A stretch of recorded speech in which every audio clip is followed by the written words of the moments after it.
Welcome to Out Motorsports, the channel for cars as you are. My name is Jake, and this is the 2022 Toyota 4Runner TRD Pro in a very, very, very, very bright and wonderful color of green. This is this year's TRD Pro color. Toyota's been doing a different color every year on the TRD Pros for at least a little while now, and this is called Lime Rush. I particularly love it because I love bright and obnoxious, if you couldn't tell from the shorts and clothes I wear in a lot of these videos. So I think this is fantastic. If you don't like it, you can get it in gray or some other, tragic color, but this is really the one to get if you're gonna go full out and get the TRD Pro. So let's talk about what the 2022 4Runner TRD Pro is. We'll talk about what it's not, and we'll talk about the 4Runner in general. And then we're gonna get it out and drive it, but not on the road. You can probably tell it's a little dirty because I'm coming to you after filming the driving portion of this. Video editing is a fun hobby to have. And we went off-road with it, just a little bit. So let's get into it. First of all, this is a 2022 Toyota 4Runner. These first came out when I was in college, this generation of 4Runner. This came out in 2009 for the 2010 model year. I was still a college student then, and I didn't just graduate, obviously. So I was still in college then. These were last refreshed with a facelift and, updated interior and things for the 2014 model year, at which I was still working my first job for a little-known company called America Online. So these have been around for a while because I was in college and then they got updated when I worked for a company that doesn't exist anymore. And Toyota's still selling this as a 2022 model year all those years later. So what that means is they've done some updates to keep it feeling about as relevant as you can with a vehicle that's this old, but this is also kind of old reliable in a sense. So powertrain-wise, you're still rocking a fairly old 4-liter V6 under the hood. It makes 270 horsepower and 278 pound-feet of torque. And that is a different engine than you will get in the 2022 Tacoma. Toyota went to a 3.5-liter V6 in the Tacomas. Between the two, a lot of people seem to like the 4-liter better. I am one of them. What lets the 4-liter down a little bit, to me, is the gearing, because Toyota has stuck with a 5-speed torque converter automatic here. Truly, a 5-speed. What that means is the gears are very, very long, and it just makes the whole engine feel perhaps a little bit slower than it is. It makes the whole car feel a little bit slower than it could be. But the engine and the transmission are but two pieces of the 2022 4Runner TRD Pro. As far as what else is going on here that makes it different from some other 4Runners, you've got a part-time 4-wheel drive system. So this one in particular runs as rear-wheel drive normally, and then you've got a traditional old-school transfer case shift lever in the interior that will go from rear-wheel drive 2 high to 4-wheel drive 4 high, and then 4-wheel drive 4 low. You also get a locking rear differential. You get crawl control, which is a sort of off-road cruise control, downhill descent control sort of deal, and some off-road drive modes that Toyota calls multi-terrain select. Now, those 3 items I just named are not exclusive to the TRD Pro. Toyota does offer those on some of the other 4Runner variants, but the items that are exclusive to the TRD Pro are a couple things you can see and a couple things you can't, starting with these wheels and tires. So these are the TRD Pro wheel that you get.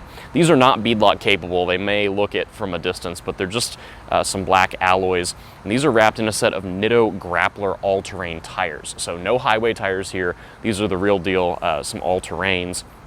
You've got these running boards down the side, which are plastic, not metal. I wish they were metal for a reason I'll show you later on. You've got this TRD Pro roof rack up here. You've got your blacked out TRD Pro badges. And then what you can't see are suspension bits. So all 4 corners have special Fox shocks that have been built by Fox for the 4Runner TRD Pro. And then you've got unique front springs that have different spring rates to compensate for off-road use. So those are the big things that you're gonna get with the TRD Pro. The other thing you'll get up front that you can maybe see, maybe not, is a front skid plate. So that will protect some of the vital bits when you're off-roading up here, and help take the brunt of anything should you run over anything that's a bit too tall for this vehicle. Ground clearance for these 2022 TRD Pros is listed at 9.6 inches according to Toyota's website. Where I took it, where you'll see, didn't really face any super challenging moments with ground clearance in particular. But if you're looking for it, 9.6 inches is what they officially list online. All right, so let's talk about driving this 2022 Toyota 4Runner TRD Pro off-road. So like I mentioned, the last 4Runner I drove was a Nightshade, so that was like a limited that was all blacked out. It was basically, you know, a highway-focused, street-focused vehicle, and you know, I didn't really get it in that case, because if you're gonna buy something like that and never go off-road with it, like, I just think there's other options that are more comfortable and more efficient and everything like that, even in the Toyota and Lexus families. So it's nice to have this opportunity to drive this one off-road and actually experience some things. So all the hardware on here, of course, is pretty proven. It's pretty experienced, if you will. So as far as how that all comes together, you know, the TRD Pro gives you these Fox shocks, and I think that's been one of the biggest high points of driving this off-road. You know, we're not on a crazy trail, but it's rocky at points. The whole way up to where we're driving now was very rocky. Now it's just more like a kind of rutted road. But the ride quality in here, I think, is really good off-road. It's fairly comfortable, despite me going back and forth like this. I think it's pretty comfortable. The seating position, the visibility, I like all of that. I like having the nice low door sills because, one, you can see out of everything, and then two, you can hang your arm out and be a very hot, cool person in your lime green 4Runner. That's all, of course, very important. The engine and transmission in this are, of course, experienced. It's that 4-liter, 270 horsepower, a little bit more torque, and a 5-speed torque converter automatic, which is kind of irritating on the highway. I don't love it around town and on the highway because the gears are super duper long. So passing people, it's a very, very old school driving experience in that regard.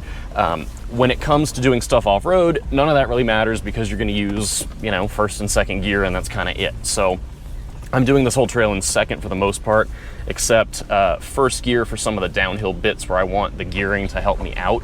And I've got it in its manual shift mode here so I can control when it's doing everything. And I think it does a nice job, you know, listening to you. Obviously, we're not going very fast here at the moment, but it does a nice job. Plenty of torque, and having, you know, high range and low range. It's a manual shifter here still. It was easy to slip it between the two ranges of the gearbox, and having the low range gearing, of course, is pretty nice for everything we're doing, especially for the downhills. One thing I don't love, Toyota's got 360-degree cameras going on the 4Runner at this point.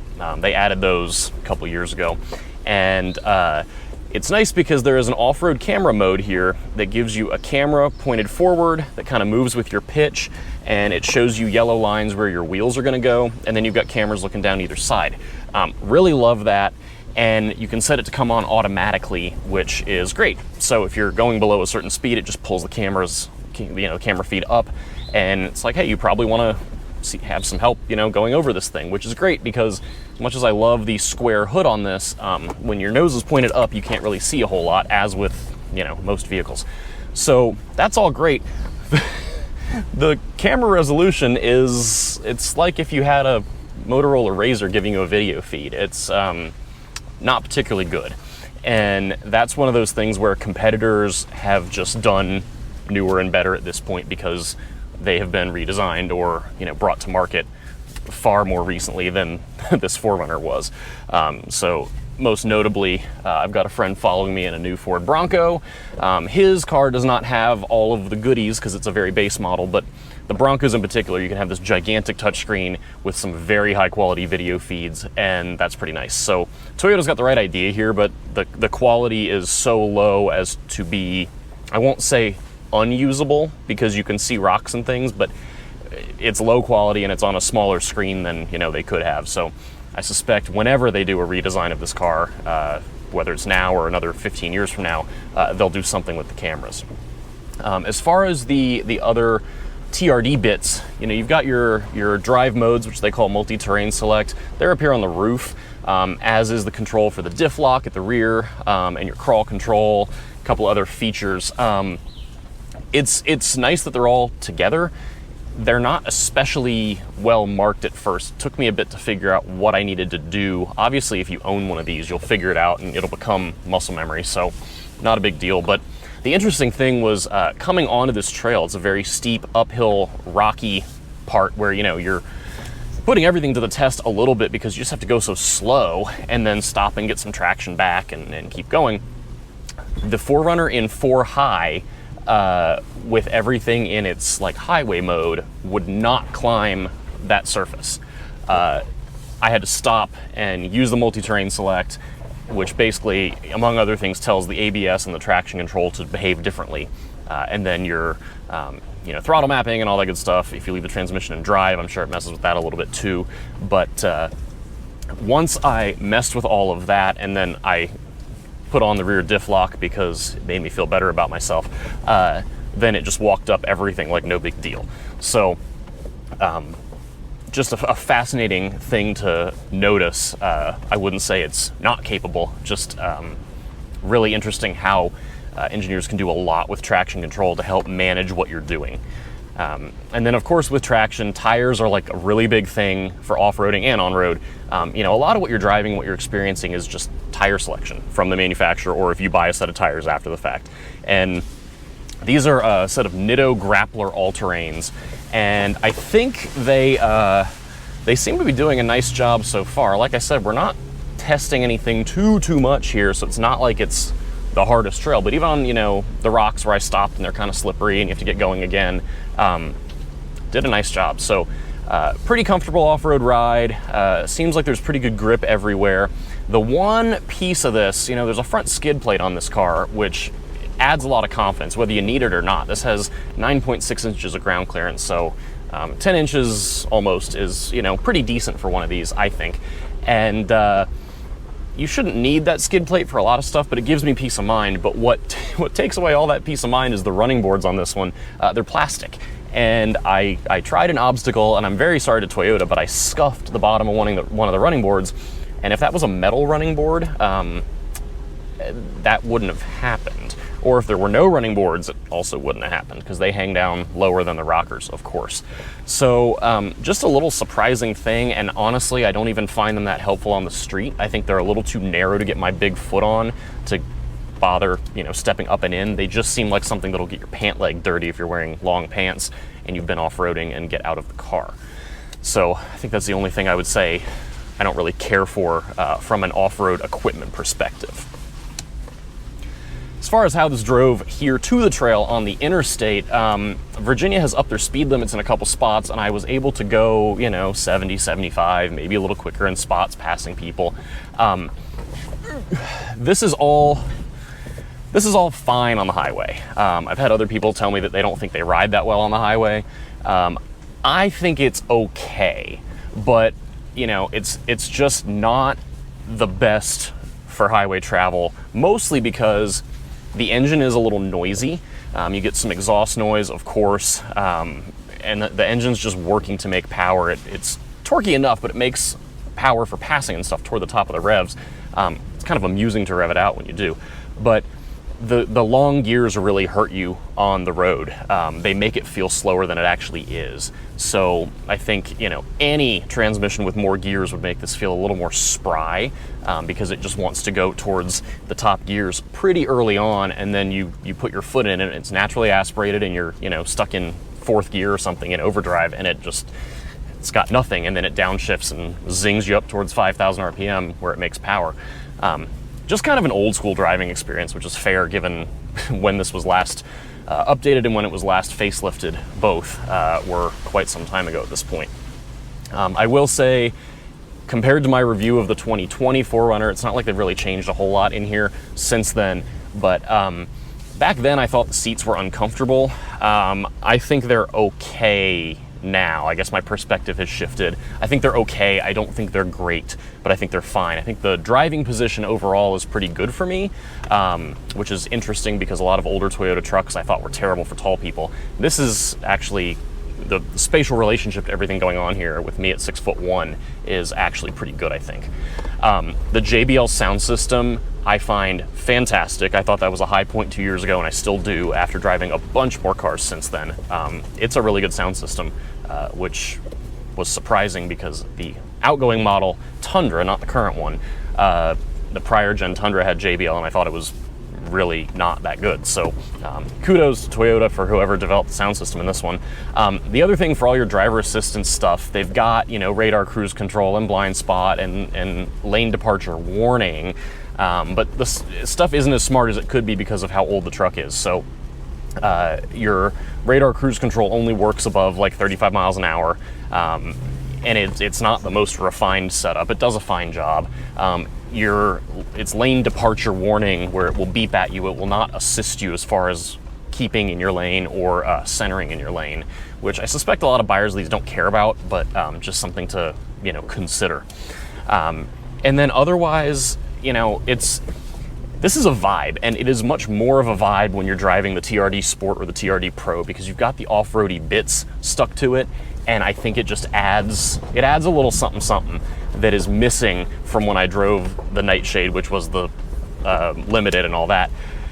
This is unequivocally cool, no matter how good or bad it is relative to anything in its segment or anything on the market. This is a cool car. So there is certainly a vibe. You've got that roll down back window, which I think is super awesome. If it's a nice day like it is today and you're at higher speeds, or even like this, I've got all the windows down, the sunroof open, and the back window down, and it feels about as close to a convertible as you can get with, you know, without having a removable roof. So, you know, it's one of my friends texted me when I posted pictures that this had showed up, and he goes, "Oh my God, do you feel like a hot boy driving that car?" And I said, absolutely. Whether you like it or not, whether you think it's good or not, this is neat. Much like a Wrangler is neat, much like a Bronco is neat. The vibe that this puts off is really something, and I think that's why a lot of people buy them, obviously. Sales have only gone up the last few years, which I find really amusing given, like I said, Toyota makes other 5-passenger crossovers and SUVs that ride better on the street and maybe have better interior space usage and better fuel economy and all that good stuff. People like these because they're a vibe. So thankfully, even though it's a vibe, the TRD Pro version is capable and seems to fit the narrative that Toyota is selling with this. It is not the most refined, it's not the most powerful, it's not the best on gas. You know, one of my friends has one of these in SR5 trim, and he said at most on the highway, flat highway, they can do 19 miles a gallon on the highway. So, you know, you're not winning any fuel economy races, but, you know, they go off-road, they take a little trailer off-road and go camping, and, you know, everything they do, and this sort of vehicle is what they want for that. So definitely fun to be exploring this off-road. This is absolutely where this feels more comfortable and more at home. I think if you're going to go off-road, even if it's like this and it's fairly basic, I see the point in having one of these versus something like a RAV4. If you're just buying it for that vibe, for that hot boy or hot girl vibe, you know, cruise around the city and blast One Direction and Taylor Swift or whatever people listen to now, that's what I listen to, you know, you just have to accept what this is and what this isn't. And if you're willing to do that, then it's still, I don't know. It's going to be so subjective. I think I would probably, for the price, end up going with something else because competitors have better tech in particular, like the camera thing, the driver assistance thing. In particular, a new Ford Bronco is going to be better in that regard and priced very, very similarly. This is about $54,000. That's MSRP. I don't know what dealers are doing for markups because that's a regional thing and they're franchised. They're not owned by Toyota or any other brand. But for 54 grand, I think this is, you know, it's really cool. I just don't know how much of a good case it makes when you've got the Bronco and the Wrangler that have been, you know, a little more updated, Bronco in particular. So I'm glad this exists. I'm also really looking forward to whatever they do with it next. All right, and that is it for this review of the 2022 Toyota 4Runner TRD Pro in Lime Rush. Thank you so much for coming along, as always. If you like what we're up to, please be sure to like, share, comment, and subscribe right here on YouTube. You can also give us a follow on Facebook, Instagram, and Twitter at Out Motorsports. And if you would like to join a community of fellow LGBT automotive enthusiasts and motorsports competitors, head over to outmotorsports.com. We've got a whole community over there, both online and in person, meeting up at some events. We would love to get to know you and have you join us. That's all for now. Until next time, please stay safe, be well. See you again soon.